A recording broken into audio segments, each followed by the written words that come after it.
신학이란 무엇인가?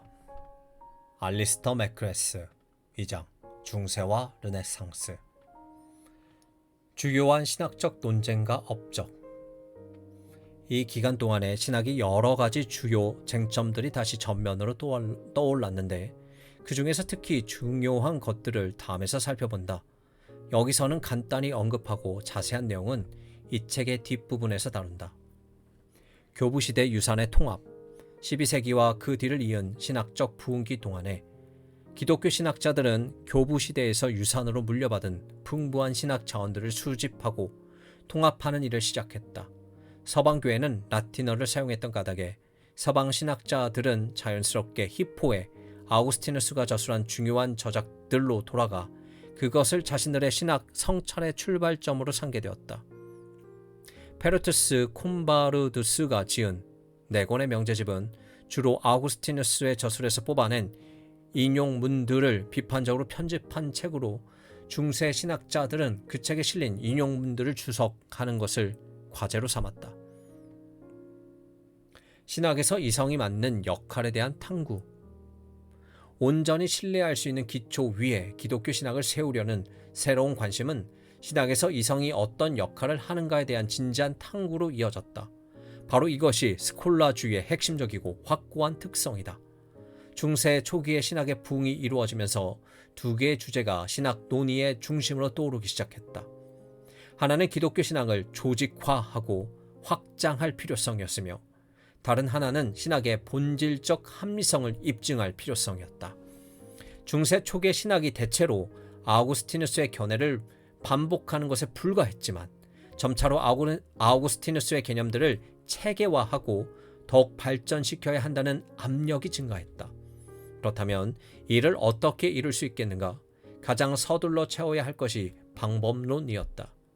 그리고 어떤 철학 체계를 기초로 삼아 기독교 신학의 합리성을 증명할 수 있는가도 문제였다.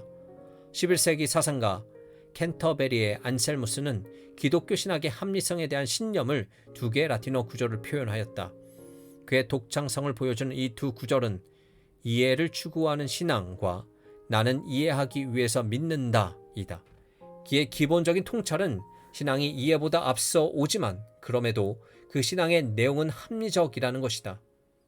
이렇게 정의한 공식들을 통해 이성에 대한 신앙의 우위성 그리고 신앙의 온전한 합리성이 확립되었다. 모노로 기온의 서문에서 안셀무스는 성서 자체를 기초로 삼아서는 성서 안에 어떤 것도 증명하지 않을 것이며 반대로 합리적 증거의 진리의 자연적 빛을 기초로 삼아서는 할 수 있는 한 모든 것을 입증하겠다고 분명하게 밝혔다. 그러나 안셀무스는 결코 합리주의자가 아니다. 이성의 한계를 두기 때문이다.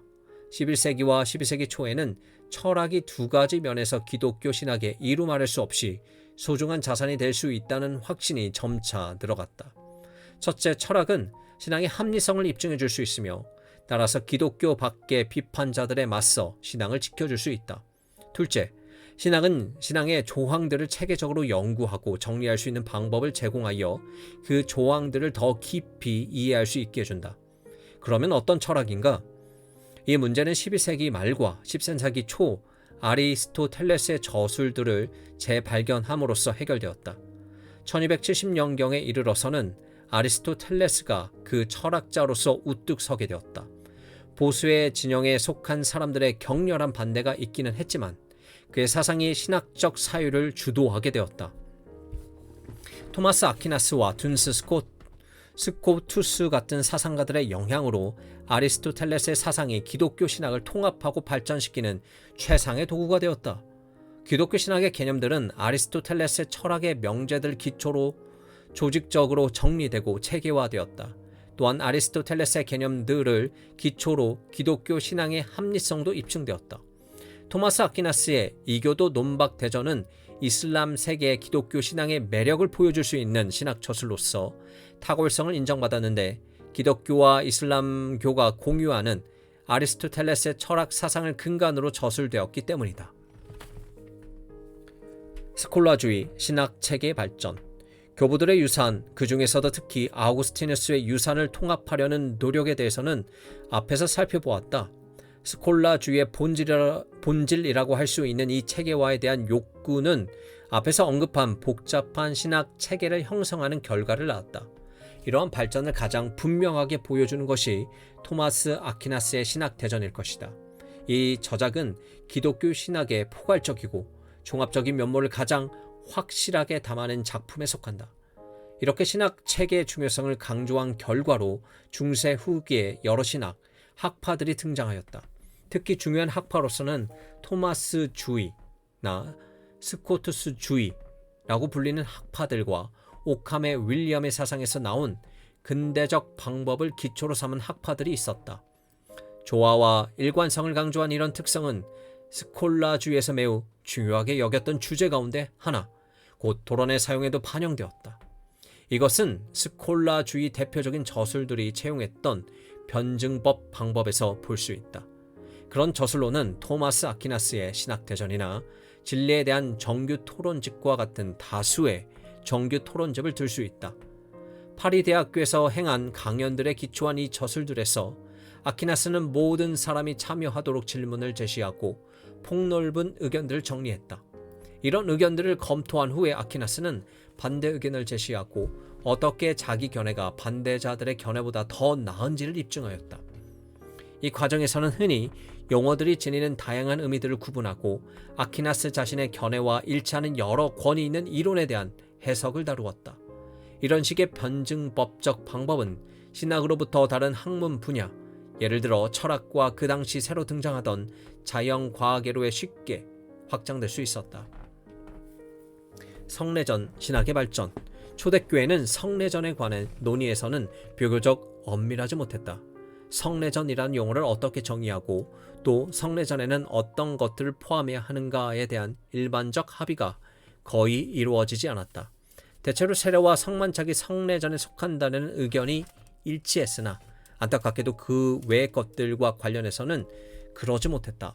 그러나 중세에 들어와 신학이 부흥하게 되면서 점차 교회는 사회 속에서 중요한 역할을 담당하게 되었다.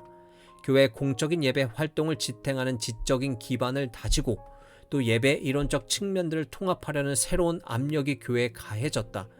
그 결과 이 기간 동안에 성례전 신학이 크게 발전하게 되었다. 성례전의 정의와 수, 세부적 모습들에 관해 합의가 이루어졌다. 은총 신학의 발전. 아우구스티누스의 유산에서 가장 중요한 것은 은총의 신학이었다. 하지만 아우구스티누스가 펼친 은총의 신학은 반대자들과 뜨겁게 논쟁하는 가운데 그들의 도전과 반박에 답하고자 급하게 이루어진 것이었다. 그래서 은총을 주제로 다룬 그의 저술들이 대체로 체계적이지 못했다. 아우구스티누스는 필요한 때마다 단편적인 견해를 주장했으며 그러한 견해들을 적절한 신학적 기반 위에 체계화하는 일은 하지 못했다. 중세 신학자들은 아우구스티누스의 은총 이론을 통합하여 신뢰할 만한 기반 위에 세우고 그 의미를 탐구하는 것이 자신들에게 맡겨진 과제라고 여겼다. 그 결과 이 기간의 은총과 칭의의 교리들이 놀랍게 발전했으며 종교개혁 시대에 이르러 이 핵심 쟁점을 둘러싸고 논쟁이 벌어질 터전이 마련되었다. 구원 과정 속의 마리아의 역할. 이처럼 은총과 칭의에 대한 새롭게 일어난 관심은 예수 그리스도의 어머니 마리아가 구원에서 맡은 역할을 새롭게 이해하려는 노력으로 이어졌다. 마리아를 섬기는 일에 관심이 늘고 이에 대해 원죄와 구속의 본질을 다루는 깊이 있는 신학적 사변이 겹쳐지면서 마리아와 관련된 여러 가지 견해가 등장하였다. 이러한 견해 가운데 많은 것이 둔스 스코투스와 관계가 있다. 그는 마리아 론을 전에 비해 훨씬 확고한 기초 위에 세운 사람으로 인정된다. 유흠론자들과 무흠론자들 사이에서 격렬한 논쟁이 일어났다. 이에 더해 마리아를 공동 구속자로 볼 수 있느냐를 두고 커다란 논쟁이 있었다. 르네상스 신학 원천으로서의 회귀. 인문주의의 의제 가운데 핵심 요소는 서유럽 문화의 원천인 고대 로마와 아테네로 돌아가는 것이었다. 신학 쪽에서 이에 대응하는 운동은 기독교 신학의 기초 자료들, 무엇보다도 신약 성경의 자료들로 돌아가는 것이었다. 이 의제는 성경이 신학적 자료로서 근본적으로 중요하다는 것과 교부시대 저술가들의 성서의 초기 해석자였다는 것을 인정하도록 이끌었다. 최초로 인쇄된 그리스어 신학 성경은 1510년에 에라스무스에 의해 출판되었다. 에라스무스의 본문은 생각만큼 믿을 만한 것이 못 되었다. 사실 그는 신학 성경 대부분을 담은 것으로는 겨우 4권의 필사본을 손에 넣었고 마지막 책인 요한계시록의 경우는 단 하나의 필사본을 얻었다. 공교롭게도 이 요한계시록 사본에는 5절이 빠져 있었으며 에라스무스는 그 빠진 구절들을 라틴어로 된 볼가타 성서 구절을 그리스어로 다시 번역해 보충해야만 했다. 그런데도 이 성서는 문학적으로 획기적인 작품으로 인정받았다. 처음으로 신학자들은 그리스어로 된 신학 성경 원본과 라틴어로 번역된 볼가타 성서의 본문을 비교할 수 있었다. 그들은 몇 가지 교리들이 그리스어 원본 신약 성서를 잘못 번역한 라틴어 본문에 기초하고 있음을 곧바로 발견할 수 있었다. 에라스무스는 볼가타역 신약 성경의 몇 가지 주요한 본문들이 옳지 않음을 입증하였다.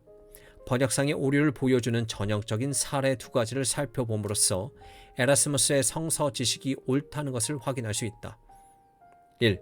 불가타 성서는 예수가 사역을 시작하면서 하신 말씀을 고해하라 천국이 가까이 왔다로 옮겼다. 이렇게 번역함으로써 천국의 도래가 고해 성사와 의미상 직접 연결되었다. 에라스무스는 원래의 그리스어 본문을 회개하라 천국이 가까이 왔다로 번역해야 옳다고 지적했다. 바꿔 말하면 불가타 성서는 외적인 실천, 고해 성사를 가리키는 것처럼 보이는데 반해 에라스무스는 그 본문이 뜻하는 것이 내적이고 심리적인 태도, 곧 회개한 마음이라고 주장했다. 이렇게 해서 중세 교회 성례전 체계를 정당화해 주던 중요한 근거가 도전받게 되었다. 2. 누가복음 1장 28절의 불가타역에 따르면 가브리엘 천사는 마리아에게 은혜가 가득한 사람이라고 인사하며 그렇게 해서 필요할 때면 언제나 끌어다 쓸 수 있는 은혜로 가득한 창고라는 의미를 그려낸다. 그러나 에라스무스의 주장에 의하면 이 그리스어 본문은 단순히 은혜를 입은 사람이나 은혜를 받은 사람을 뜻한다. 마리아는 다른 사람들에게 은혜를 베풀어 줄 수 있는 사람이 아니라 하나님의 은혜를 받은 사람일 뿐이다. 이렇게 해서 중세 신학의 중요한 업적을 떠받치던 성서적 기반이 인문주의 신학 성경 연구로 말미암아 크게 흔들리게 되었다. 이러한 발전의 결과로 불가타 역본의 신빙성이 무너졌으며 훨씬 더 바르게 이해한 성서 본문을 기초로 신앙을 개정하는 길이 열렸다. 또 신학과 관련해서도 성서 학문이 중요하다는 사실이 확인되었다. 신학은 잘못된 번역을 근거로 해서는 결코 온전할 수 없다. 이렇게 해서 1520년대부터 기독교 신학에서 성서학 연구가 지극히 중요한 역할을 한다는 점을 인정받기 시작했다. 이 점은 또 종교개혁의 신학적 관심사와도 연결되는데 이에 대해서는 다음 장에서 살펴본다. 다음 장에서 우리는 종교개혁이라고 알려진 운동에 대해 살펴보게 된다. 로마 카톨릭과 개신교를 아우르는 근대 서구 기독교의 독특성을 잘 보여주는 것이 바로 종교개혁이라고 말할 수 있다.